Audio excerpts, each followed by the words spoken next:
Hi, I'm Ernie Rhodes, Fire Chief for the City of St. Charles, Missouri, and welcome to FIREGROUND. FIREGROUND is developed for you, the firefighter. In FIREGROUND, we'll look at tactics, strategies, tools, and tips of the trade.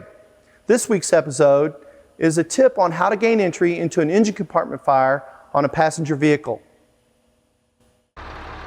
Remember, when you approach a vehicle that's on fire, position your apparatus at least 100 feet away.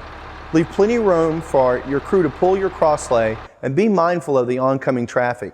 Also, wear your full protective turnout gear, including your self-contained breathing apparatus. Once your line is charged, it's very important to approach the vehicle from a 45-degree angle, avoiding exposure to the bumpers. Remember to stay within the 45-degree angle of the vehicle. As you get closer to the fire itself, you'll want to take your nozzle and place it inside the wheel well of the vehicle and try to control the engine compartment fire from the wheel well itself.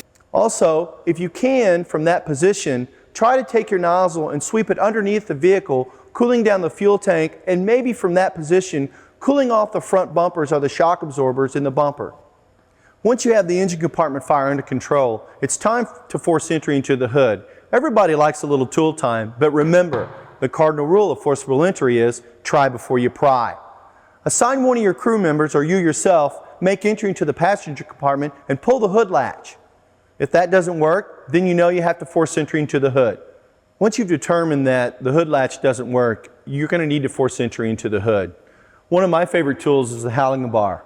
Take your Howling bar and use it on a corner of the hood to pry open the hood just large enough so that you can take your nozzle and place your nozzle inside and under the hood to continue to control the engine compartment fire. Once you're satisfied that you've controlled the fire in the engine compartment and have prevented further flame impingement on the bumper system, it is now time to take your crew and approach the front of the vehicle to open the hood. And to open the hood, we're going to use the K12 or the partner saw to actually cut around the hood latch and remove the latch system from the hood itself.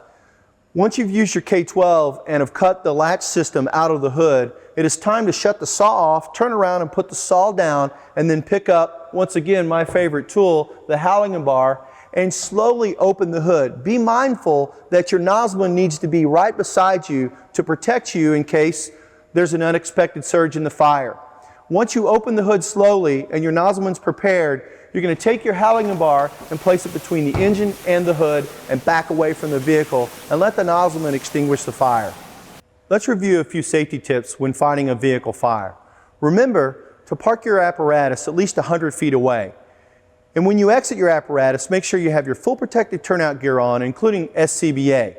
As you take your charged hose line, remember to approach the vehicle at a 45-degree angle. And before you and your crew move to the front of the vehicle, make sure the engine compartment fire in the front of the vehicle is under control to avoid the gas shocks from exploding. There are many hazards when you fight a vehicle fire. If you want more information, contact your training officer. For FIREGROUND, I'm Ernie Rhodes, and thanks for watching.